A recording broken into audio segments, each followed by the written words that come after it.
Hi guys, welcome to a new video.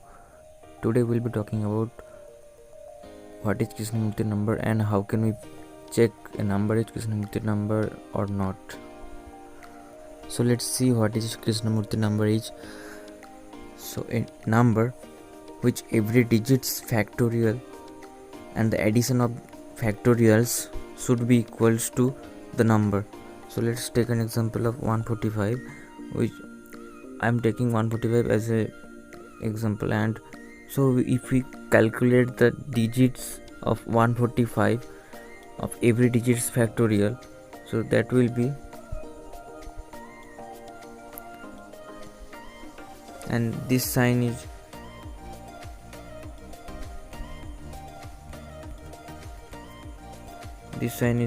factorial sign, and factorial of the every digits of 145 will be 145. So it is a Krishnamurthy number.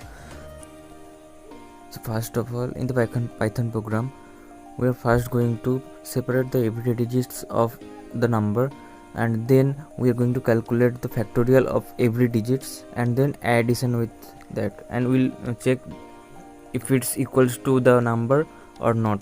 Then it will print it is a Krishnamurthy number or not. First define a variable, and I'm taking input which is int, and the input message will be enter a number, and that will take the input. Then I am assigning to R, which will take from the user how many digits in that number. So in that number, and then we'll use this for loop to separate all the digits from the number. So for I in range, and it will run till r times. Then we have to mod it like we saw it in reverse programming. You can see it in my previous video. I am defining a variable which is x, and it will mod n with 10. So then the n value will be divided by 10. So we have to use the int here, because we don't want the fraction part of the n. So that will mod with 10, and which will give our every digits in that number. Now let's print that by saying x, and so I am in the terminal. Now let's run the program.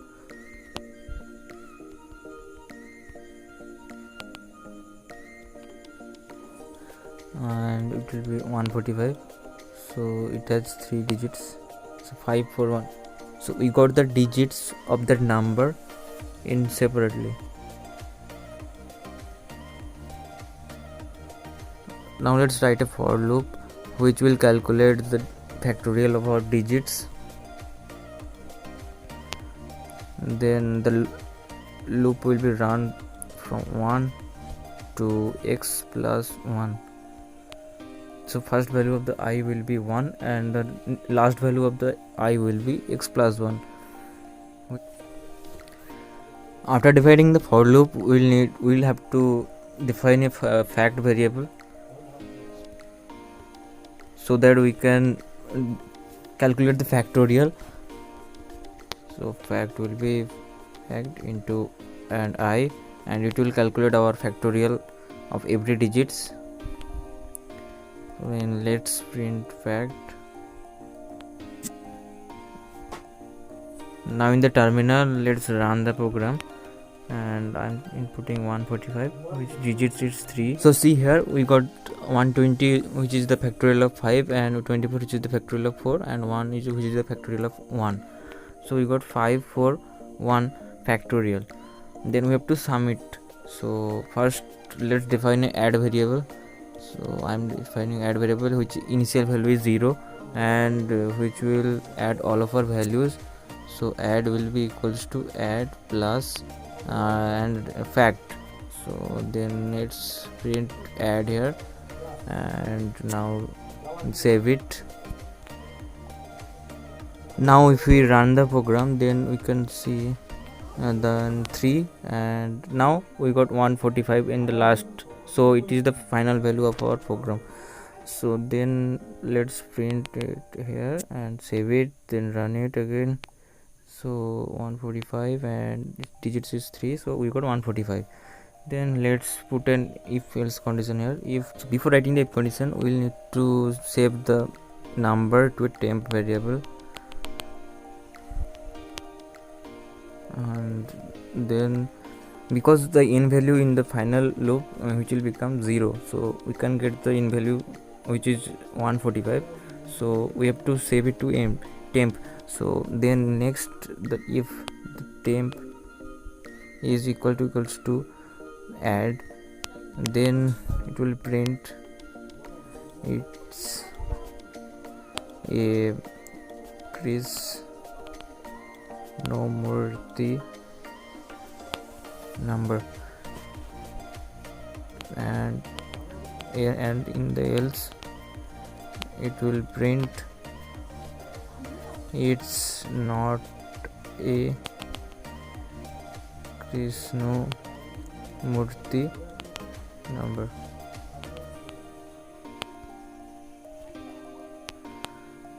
So then let's save it.